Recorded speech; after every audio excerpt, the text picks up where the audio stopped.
Melbourne सेरोफेरो मेलबर्नवासी नेपालीलाई चाहिने कुरा। नमस्ते, मेरो नाम भीष्म हो। आजदेखि एउटा नयाँ भिडियो सिरिज सुरु गर्न लागेको छु जसको नाम चाहिँ मेलबर्न सेरोफेरो भनेर राखेको छु हैन, जसको स्लोगन चाहिँ मेलबर्नवासी नेपालीलाई चाहिने कुरा भनेर राखेको छु। मलाई आशा छ तपाईहरुले मेरो यो नयाँ प्रयासलाई माया र साथ दिनुहुनेछ। हाम्रो पहिलो एपिसोडको लागि म अहिले आएको छु न्याप बाल चौतारी साउथ इस्ट मेलबर्नमा। मलाई लाग्छ यो संस्था धेरै उपयोगी छ र हामी सबैलाई चाहिने संस्था पनि हो, किनभने मलाई लाग्छ हाम्रो भाषा र संस्कृति जगेर्ना गर्नु अनि हाम्रो बच्चाहरूलाई त्यो कुरा हाम्रो सेकेन्ड जेनेरेसन जो यहाँ हुर्किरहेका छन् उनीहरूलाई हस्तान्तरण गर्नु एकदमै जरुरी महत्त्वपूर्ण पनि छ। यो विद्यालयले त्यही उद्देश्यका साथ काम पनि गर्दै आएको छ। म स्वयं यहाँको समन्वयक कोअर्डिनेटरको रूपमा भास्कर रेग्मी राईसँग सँगै काम गर्छु। म मात्रै बोलेर हैन कि अब हाम्रो शिक्षकहरू, शिक्षिकाहरू, अभिभावक, विद्यार्थीहरूबाट पनि सुनौ यो स्कुल कसरी रन हुन्छ, यहाँ के हुन्छ है त। ल आउनुस् भित्र। नमस्ते। नमस्तेमा हामीले के गर्यौं? दुईटा हातलाई जोड्यौं। यो पनि एउटा सिम्पल योग हो, बुझ्यौ? अनि यसपछि हामी एकचोटी सम्पूर्ण हाम्रो देवी देवताहरू, सम्पूर्ण हामीले नचिनेको नजानेको सम्पूर्ण देवताहरूको पनि एकचोटी एकदम सर्ट प्रे गरौँ है।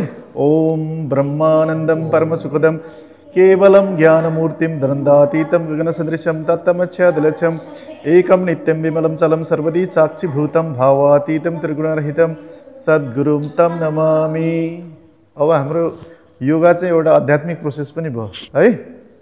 ल सबभन्दा पहिला आज बसेकै योगा गरौँ है। यसरी योगा वा वार्म अप एक्सरसाइजबाट सुरु हुन्छ कक्षा।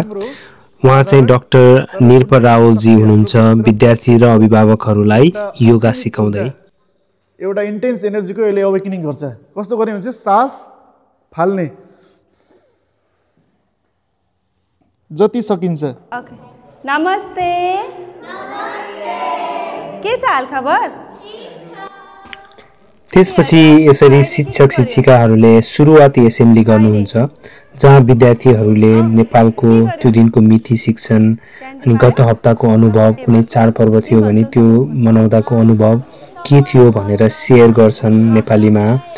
अनि त्यसपछि नेपालको राष्ट्रिय गीत गाएर क्लासको सुरुवात हुन्छ। हिजो के थियो?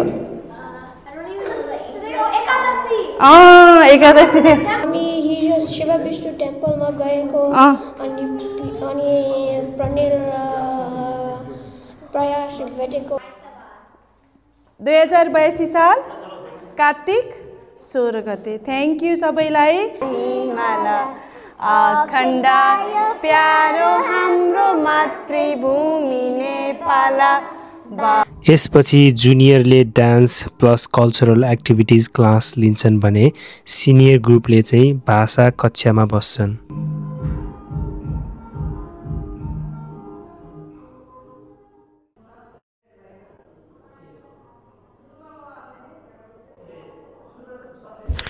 पैँतालिस मिनट जतिको क्लासपछि बिचमा सानो ब्रेक हुन्छ अनि त्यसपछि जुनियरको भाषा क्लास हुन्छ भने सिनियरको dance plus cultural activities class हुन्छ। सिनियर ग्रुपको बोइजहरूले चाहिँ बढी खेलकुदमा रुचि राख्छन्, त्यही भएर हाम्रो स्पोर्ट्स टिचर हुनुहुन्छ, उहाँले वेदरले मिलेसम्म बाहिर बोइजहरूलाई कुनै स्पोर्ट्स खेलाउनुहुन्छ र वेदरले साथ दिएन भने चाहिँ भित्र इन्डोर एक्टिभिटिजहरू गराउनुहुन्छ। अनि 15 मिनट जस्तो अन्तिममा एसेम्ब्ली हुन्छ जहाँ विद्यार्थीहरूले अगाडि आएर त्यो दिन सिकेका कुरा नेपालीमा बोल्ने, आफ्नो कुनै प्रतिभा देखाउने अवसर पाउँछन् अनि सिद्धिन्छ हाम्रो कक्षा। नमस्ते, मेरो नाम चाहिँ पूजा सापकोटा र म चाहिँ यो न्याप बाल चौतारी साउथ इस्ट मेलबर्नको डान्स टिचर। अब मैले क्लास स्टार्ट गर्नुभन्दा अगाडि चाहिँ जुनियरहरूलाई चाहिँ सो हल्का वार्म अप गराएर अनि किनभने उनीहरू चाहिँ इजिली डिस्ट्र्याक्ट हुनाले चाहिँ उनीहरूलाई चाहिँ अब कसरी उनीहरूलाई मनपर्ने कुराहरू दिएर जस्तै उनीहरूलाई मनपर्ने गाना अब स्टार्ट अफ द डेमा चाहिँ कसरी उनीहरूलाई चाहिँ रमाइलो लाग्छ भनेर उनीहरूलाई सोधेर कुन गानामा नाच्ने पहिला भनेर उनीहरूलाई चाहिँ हल्का वार्मअप चाहिँ उनीहरूलाई मनपर्ने गानामा गराएर अनि बबल्सहरू गरेर चाहिँ मैले हल्का उनीहरूलाई इङ्गेजिङ हुन्छ भनेर चाहिँ त्यसरी स्टार्ट गर्छु। अनि त्यसपछि चाहिँ मैले अब हाम्रो कला संस्कृति अनुसारको गीत कुन चाहिँ उनीहरूलाई अलि एनर्जेटिक हुन्छ, अब किनभने इजिली बोर भइहाल्छन् बच्चाहरू, अलिकति स्लो गाना भयो भने त्यही अनुसार हेरेर कुन चाहिँ सजिलो र उनीहरूलाई एकदमै एनर्जेटिक उनीहरूलाई मन लाग्ने हुन्छ भनेर चाहिँ त्यो गाना रोजेर चाहिँ स्टार्ट गर्छु। र त्यो सुरु गर्नुभन्दा अगाडि पनि गाना बजाइसकेपछि तिमीहरूलाई यो मन पर्यो भनेर एकचोटि सोध्छु होइन। जहिले पनि चाइल्ड लेड बच्चाहरूद्वारा आएको कुराहरू चाहिँ अलिकति राम्रो हुन्छ भनेर जहिले पनि उनीहरूलाई पहिला सोधेर चाहिँ स्टार्ट गर्छु।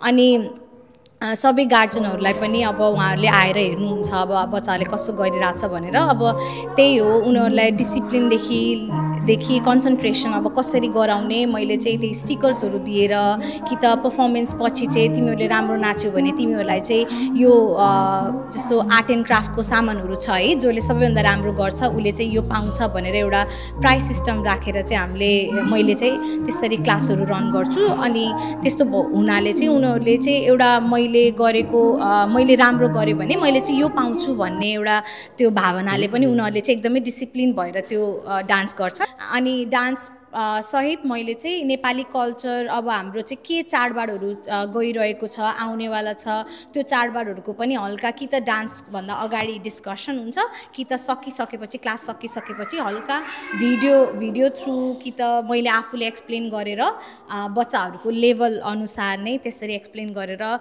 गइरहेका चाडपर्वहरू आउने चाडपर्वबारेमा पनि कुरा गरिन्छ।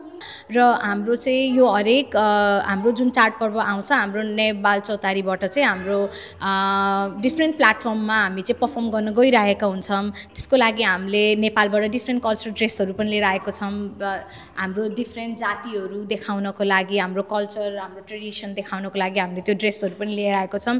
र हामीसँग धेरै प्लेटफर्महरू छ यो न्यू इयरदेखि लिएर हाम्रो दसैँ तिहारको भैलोको अनि त्यसपछि बाल दिवसको सबै कार्यक्रमहरू हाम्रो डिफ्रेन्ट स्पटमा भइरहेको हुन्छ र हामीले बच्चाहरूलाई इन्करेज गरेर हामी त्यहाँ जानुपर्छ हाम्रो कल्चर चाहिँ प्रेजेन्ट गर्नुपर्छ भनेर हामीले त्यो लुगाहरू पनि लगाएर गरगहना लगाएर हामीले बच्चाहरूलाई चाहिँ त्यसरी चाहिँ अगाडि बढ्नलाई चाहिँ इन्करेज गरिरहेका छौँ।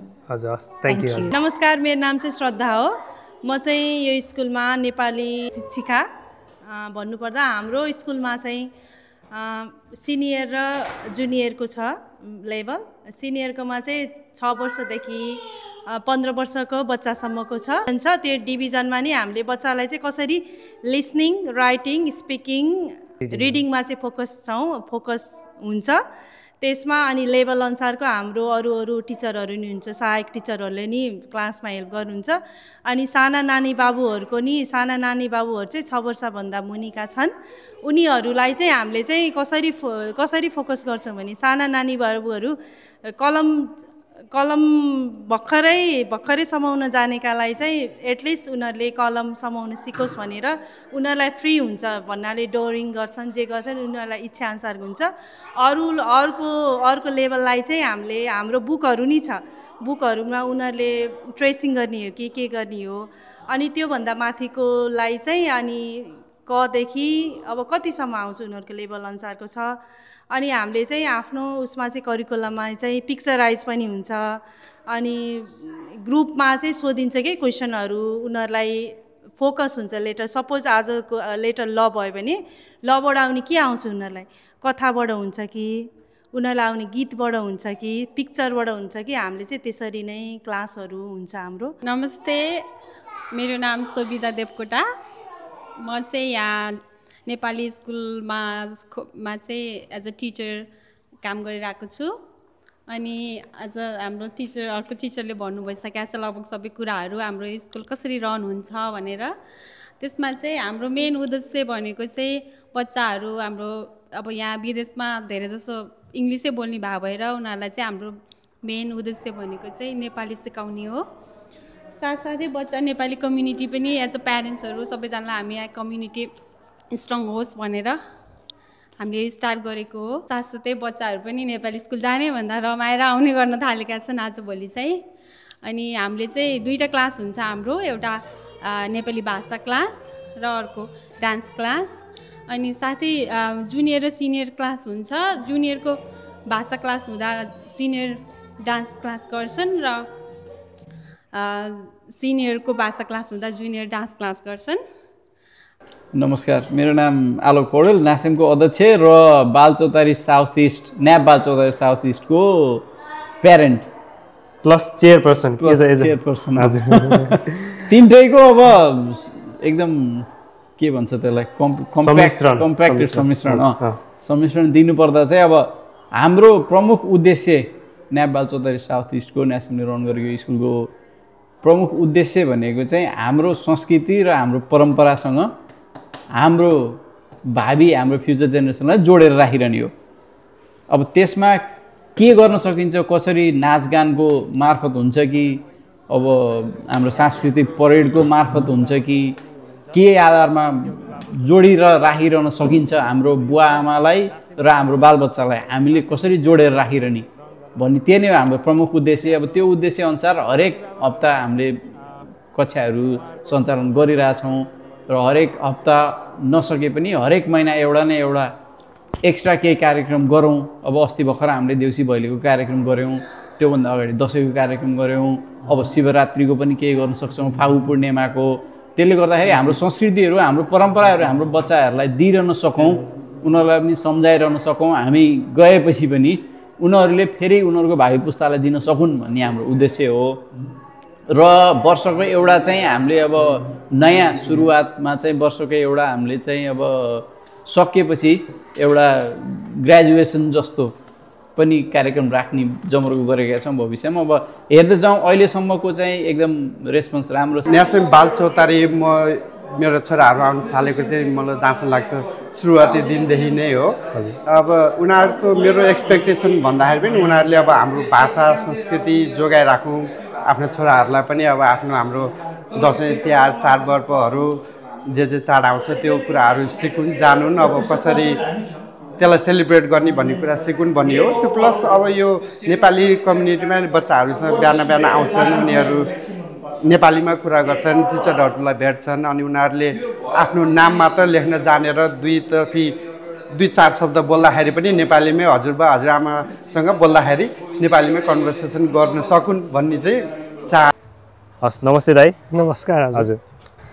खासमा यो स्कुलको कन्सेप्ट हामीले Nepalese association of south east Melbourne, यो नेसेम भन्छ यसलाई, नेसेमको कन्सेप्टबाट चाहिँ हामीले स्कुल सुरु गरेको हो। अनि नेसेमको जन्म 2017मा भएको थियो। 2017देखि हामीले अब एउटा स्कुल खोल्नुपर्छ आफ्नो कम्युनिटीको लागि भनेर हामीले सोच बनाइरहेको थियौँ। त्यो सिलसिलामा चाहिँ ट्याक्कै लाएर अब 3 वर्ष हुनु लाग्यो हाम्रो। जुलाईमा 3 वर्ष हुन्छ। त्यो जुलाईमा 3 वर्ष हुन्छ भनेपछि हामीले त्योभन्दा ठ्याक्कै केही समय अगाडि चाहिँ न्याबसँग कोअर्डिनेट गऱ्यौँ, नेपाली एसोसिएसन भिक्टोरियासँग। उहाँहरूले चाहिँ अलरेडी स्कुलहरू एफिलिएटेड दिएर विभिन्न सबब विभिन्न ठाउँमा चलाइरहनु भएको रहेछ। अनि हामीले साउथ इस्टमा पनि उहाँहरूको कुनै पनि स्कुल नभएको र हामीलाई पनि स्कुल खोल्नु पर्ने भएर हामी नेसेम र न्याबको समायोजनमा चाहिँ हामीले स्कुल सञ्चालन गऱ्यौँ। कुनै पनि संस्था चलाउनलाई बजेट चाहिन्छ, कसरी आउँछ के भन्ने कुरो जानकारी सबैलाई हुनुपर्छ होइन। र मोस्टली हामी यो साउथ इस्टमा रहनुभएको सबै साथीभाइ उहाँ इष्टमित्र जति पनि हुन्छ नेपाली समुदायहरू उहाँहरूलाई चाहिँ वेलकम गर्छौँ। बच्चाहरूलाई पनि यहाँ इनरोल गर्नु होला। त्यो इनरोलमेन्टको बारेमा पनि मैले तपाईँलाई अलिकति जानकारी दिन्छु यो क्वेसनमा साथसाथै होइन।